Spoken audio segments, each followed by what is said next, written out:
pembelajaran yang berisi informasi, pembahasan, serta evaluasi. Belajar adalah jenis buku yang diperuntukkan bagi siswa sebagai pengetahuan dasar dan digunakan sebagai sarana belajar, serta dipakai untuk menyertai sekolah. Selanjutnya akan dibahas oleh Maulidia Putri.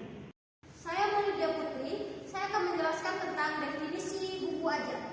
Menurut Kamus Besar Bahasa Indonesia, buku adalah beberapa helai kertas terjilid berisi tulisan untuk dibaca atau yang kosong untuk ditulis. Sedangkan ajar adalah petunjuk yang diberi kepada orang supaya diketahui atau dituruti. Yang kedua adalah menurut Kemendiknas nomor 36 tahun 2001, buku ajar adalah buku pegangan untuk suatu mata kuliah yang ditulis dan disusun oleh pakar bidang terkait dan memenuhi kaidah buku, teks, serta diterbitkan secara resmi dan disebarkan luaskan. Yang ketiga ada menurut I Gusti Putu Soeharta, buku ajar adalah buku yang digunakan baik oleh mahasiswa maupun guru dalam kegiatan belajar mengajar. Definisi yang terakhir ada menurut Khoirunisa Juliana dan Siva Indana, yaitu buku ajar adalah salah satu sumber belajar, yakni segala sesuatu yang memudahkan peserta didik memperoleh sejumlah informasi pengetahuan, pengalaman, dan keterampilan dalam proses belajar mengajar.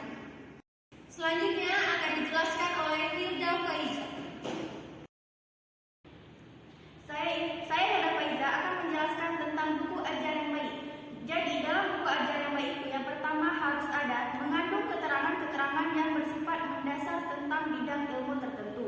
Yang kedua, memperkuat pemahaman tentang ilmu tertentu sebagai pegangan pembelajaran siswa. Yang ketiga, memberi peragaan-peragaan untuk lebih menjelaskan keterangan-keterangan yang disajikan.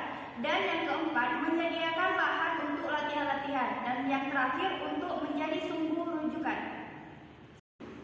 Materi selanjutnya akan dijelaskan oleh Adelia Dwi Putri. Saya Adelia Dwi Putri akan menjelaskan tentang langkah-langkah dalam menulis buku ajar. Yang pertama yaitu merumuskan sasaran belajar yang dikehendaki. Yang kedua, menyiapkan soal-soal yang dapat menguji tercapainya sasaran belajar.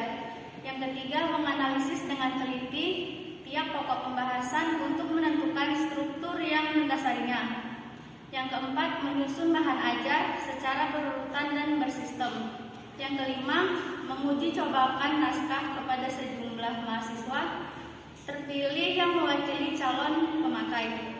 Yang keenam, memperbaiki naskah berdasarkan hasil uji coba tersebut.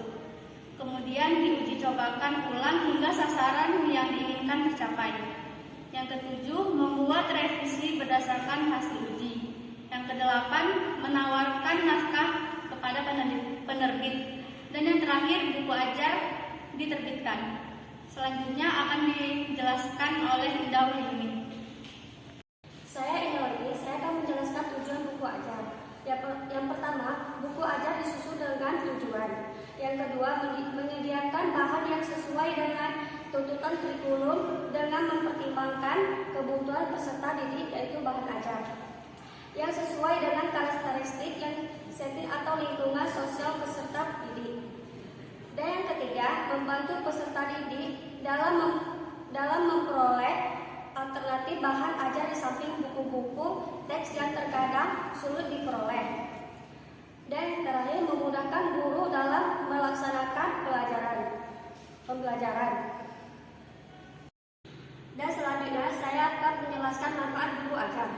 Yang pertama, menyediakan fasilitas bagi kegiatan belajar mandiri, baik tentang substansinya maupun tentang penyajiannya.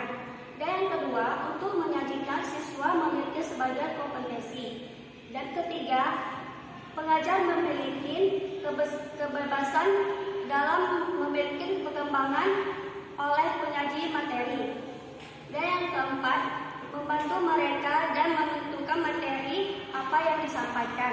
Dan yang terakhir, memberikan sejumlah alternatif materi yang dapat digabungkan dengan materi dari sejumlah sumber lain-lainnya. Akan dibahas oleh Widya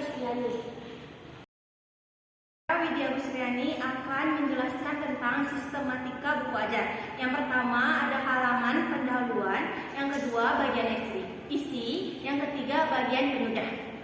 Selanjutnya saya akan menjelaskan tentang proses penyusunan buku ajar.